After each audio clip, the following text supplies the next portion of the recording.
I'm going to walk you through the install of this network cabinet, all the network devices we're going to put in here, even this cooling system I have going on, and patch panel, but I'm not going to use any kind of keystone crimper or termination tool, no punch down tool. I have instead these new UniFi RJ45 Keystones. Welcome back to the channel. If you're new here, my name is Bogdan Ciperny, founder of Apex One IT, and we do small business IT. Today, I'm at a restaurant in the works. You probably hear power tools in the background, but I'll show you a detailed overview of how we set up this new network rack cabinet, how we chose the devices, all that good stuff, that cooling system, like I said, and most importantly, how these Cat6a, these UniFi Keystone jacks work. This is the location of the rack itself. So all I did, if you follow from the last video where we assembled this rack, I actually swapped the door or the hinge side. That's why this is upside down. It just makes more sense here. And as you can see, it's metal studs on the back. And the owner actually already set this up. Let me just show you what was done in the back. So if we go wide angle, you see there's a sheet back here. And he has it secured with some toggle bolts on top. Additional screws there and at the bottom as well. And then on the inside, so if you recall, this is the bracket, mounting bracket, and it's secured twice here. He has one here. The other one's not in, but it's fine. So all I did so far, as you can see, this one's open. I just screwed this one in, and that's all I need to do to prevent this from kind of jumping around. So right now, I can still lift it up and down. We'll keep this top closed to prevent dust, but it will be open at the bottom here. So the cables will come in from the bottom through here. Before I even install any of the devices, one thing you want to consider, especially with this white one, it doesn't come with any fans, but it does have the location for the fans. So we have here, this from, I'll have it linked in the description for sure.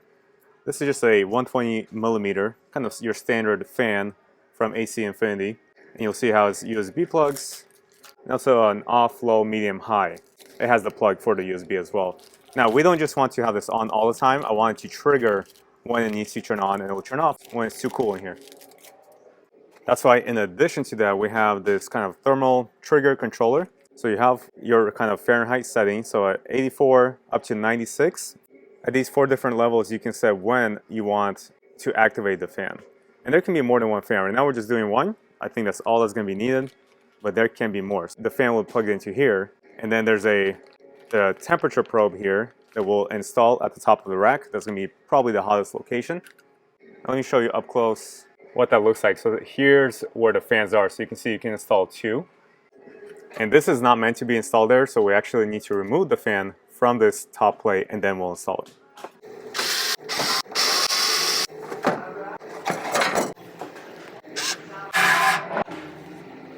Okay, now let me show you what we have. So the fan is installed right up here using the same hardware just from the top, right through these openings. Now the thermal probe is right there, it just all goes down. I'm not cut these off. These are white zip ties, cable ties. Now I would almost never use zip ties, but I'm trying to keep the white aesthetic and don't have that white Velcro. That's what I need. Now if I ever need to adjust the fan speed, I can do so here. I just put it on high. On high it's still very quiet. Okay, so we have from here, let me show you, there's the extra. If I want to hook up another fan, it will go right there. Okay, if I want, I would just buy the same one, put it here, and plug it into that one. Anyway, so this all runs down. The fan plugs into the top of this thermal controller. The temperature probe is right here. And then the USB, so power, now goes through this thermal controller. And the power off of this goes all the way back around to this adapter that's included with the fan actually. So this USB plugs included with the fan. That looks like a 6.5 volt, 2 amp, so 13 watt USB Type A adapter. There's roughly 24 runs here. So I've already installed about half. That's this bundle right here to the top patch panel. I'll run you through the same one for this next one that's going to be 2 steps down. So in between we'll have the PoE switch and another patch panel. And all I'm doing here is just running the additional bundle of cables here. So I didn't wire these. This was done, and I'm just adding these in to the rack. So we have about 12 more. Let me maybe show you a little closer. Okay, so this top part here I mean, you might think it'll be a little shorter to go that way, and yes, it is, but this is just kind of a service loop without being a service loop, an S. And then here's the kind of other bundles. They're all coming out from the bottom here. So we'll get these up, and they're going through this bottom opening.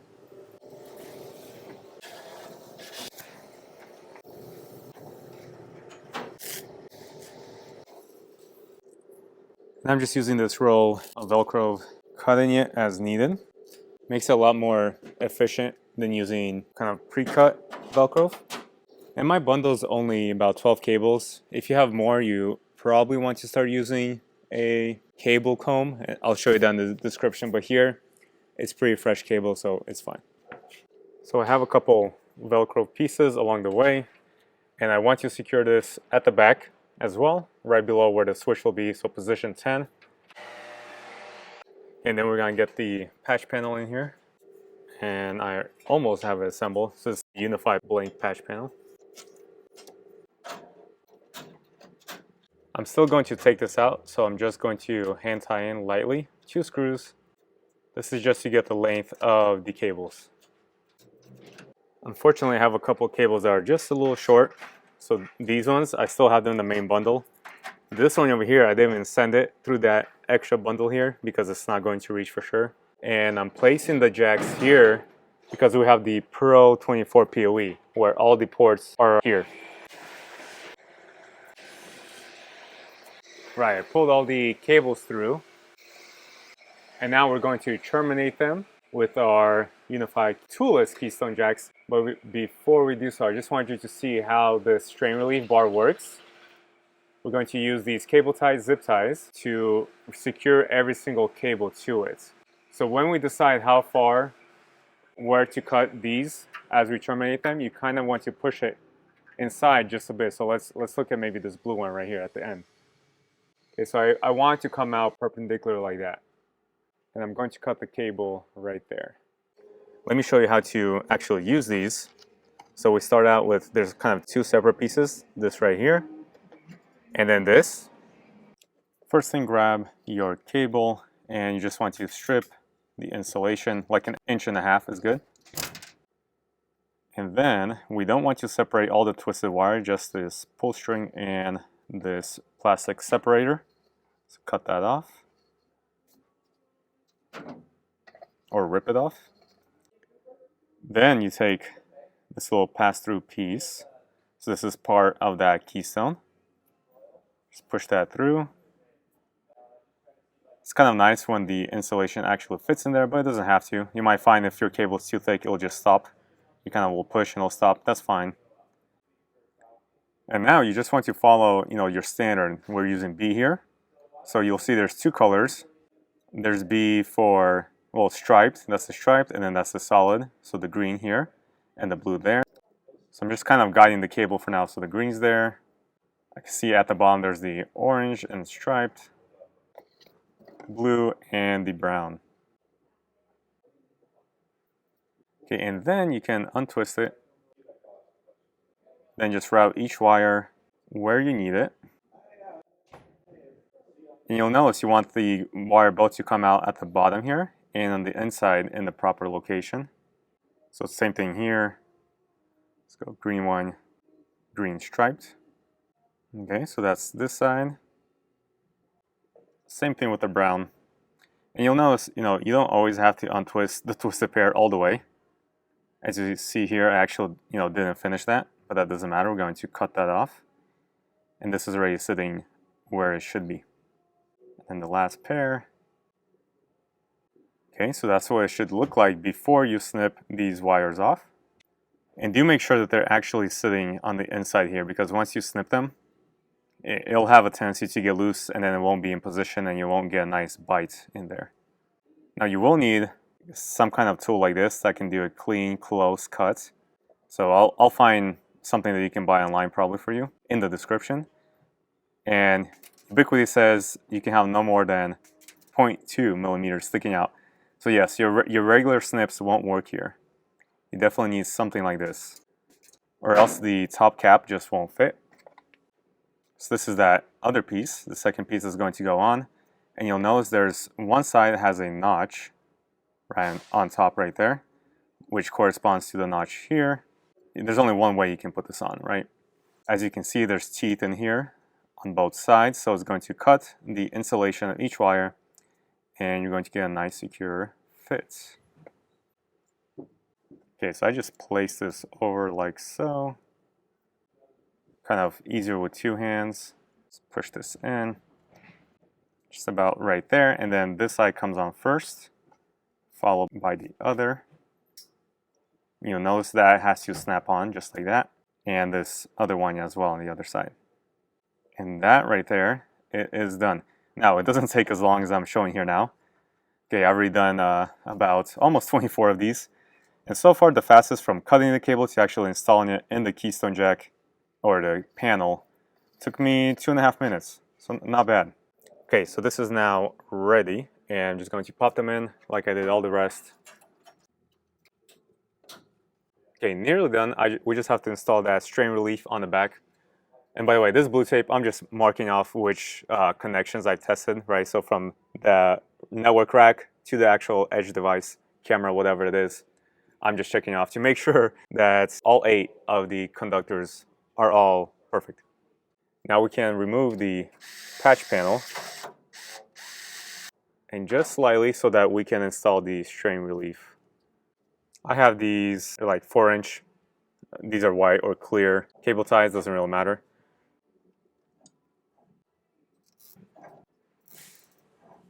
So just do that for every single one, and you don't want it too tight. You'll notice that as long as you have it around it, it's going to hold it in place. And that's what it should look like. And you can see you can kind of still slide them around a bit if you need to. And actually, this is the reason why I had these snips in the beginning. They're really meant for making clean cuts on zip ties or cable ties.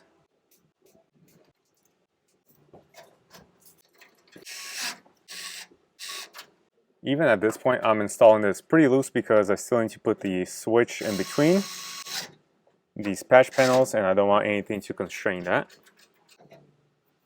And I can clean up these cables with just a little more Velcro.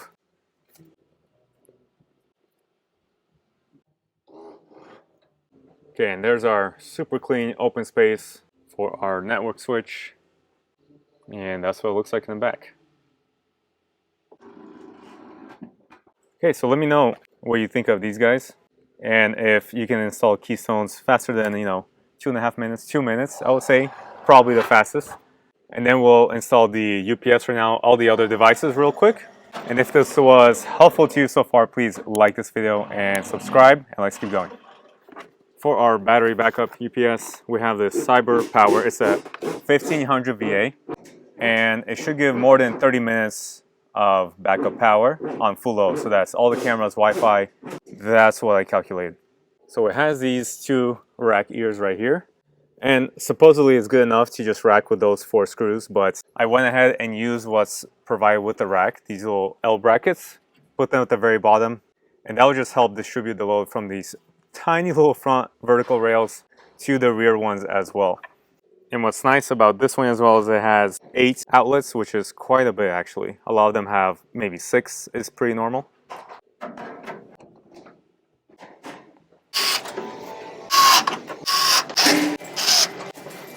And that's it installed right there. And this is just a bunch of speaker wire I had to pull right now as well. But there's plenty of room. That's the fans already plugged in. And yeah, it's sitting on these just enough. Super stable.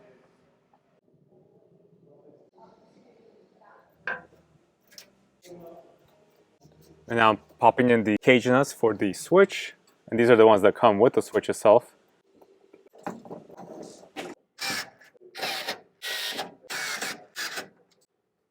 Right, that's in. And then this is the power coming off of the switch.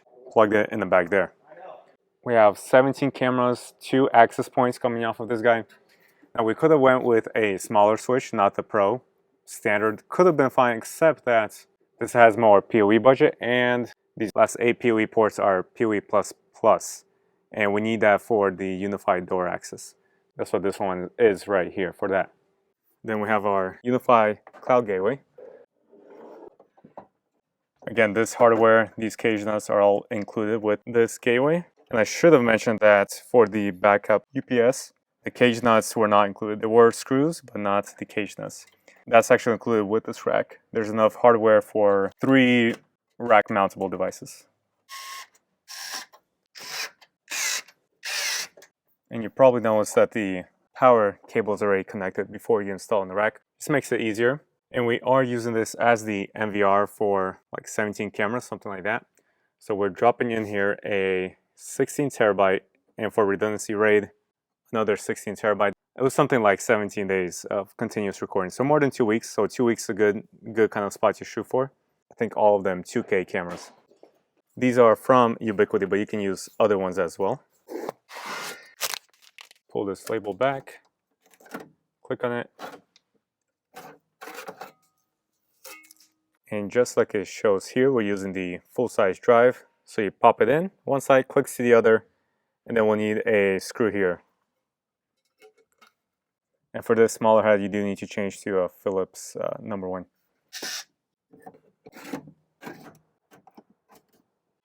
The rest of this hardware doesn't matter. You actually don't want to use these rubber feet or else they won't fit. And these smaller screws are if you're using those 2.5-inch SSD drives.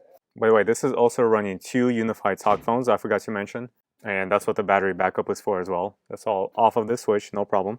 It's just one thing you want to do when you're deciding to run everything off of one console like this rather than a separate NVR.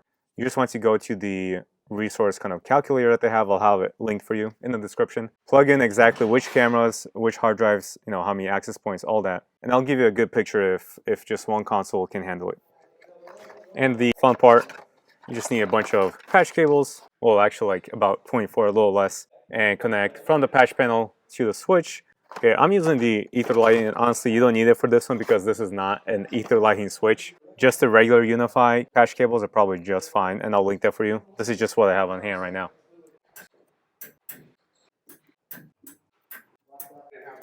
And there's 2 empty ones. We're just not using it right now, and that's fine.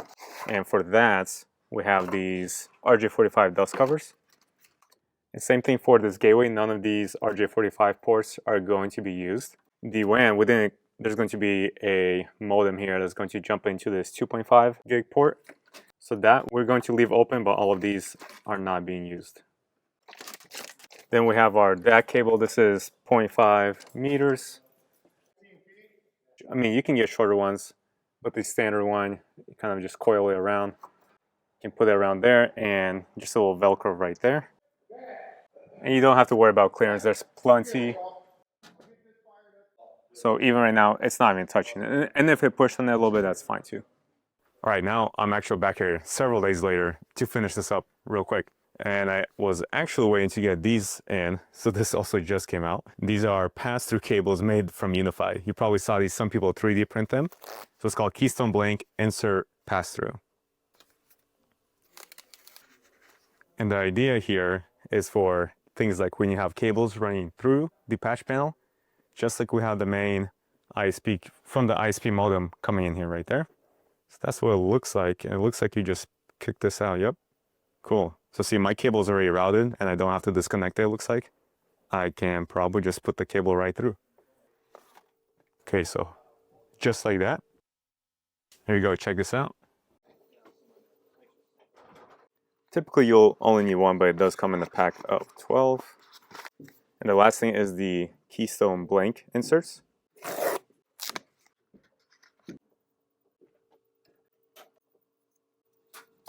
I went ahead and put in the blanks. Now, don't do the mistake I did, which is I just didn't have these on hand, but you want to put these in before you put the patch panel in, or else it's quite tough. And I went ahead and actually rerouted this DAC through the new inserts because it looks, let me show you a little closer, it looks pretty nice. See, that just gives a very nice finished, clean look. And here's some of the, maybe 95% of the final install. Although there will be some audio visual equipment right in here as well. And if I have a chance, I'll show you that as well. But most important thing, I like to leave this showing what's the runtime. Right now, of course, we don't have all the cameras plugged in. That's why it's pretty high. And I just unplugged it. You can see what happens there. It beeps, letting you know there's a little battery icon. And it's running off of battery power. The way you can get this looking that clean is you definitely have to design it ahead of time. And what we use is UniFi's Design Center. It's for free. You can click this video on top to see that video. Or if you want to see a different deployment of UniFi equipment for a small business, then click the second video down below. Thanks for watching. I'll see you in the next one.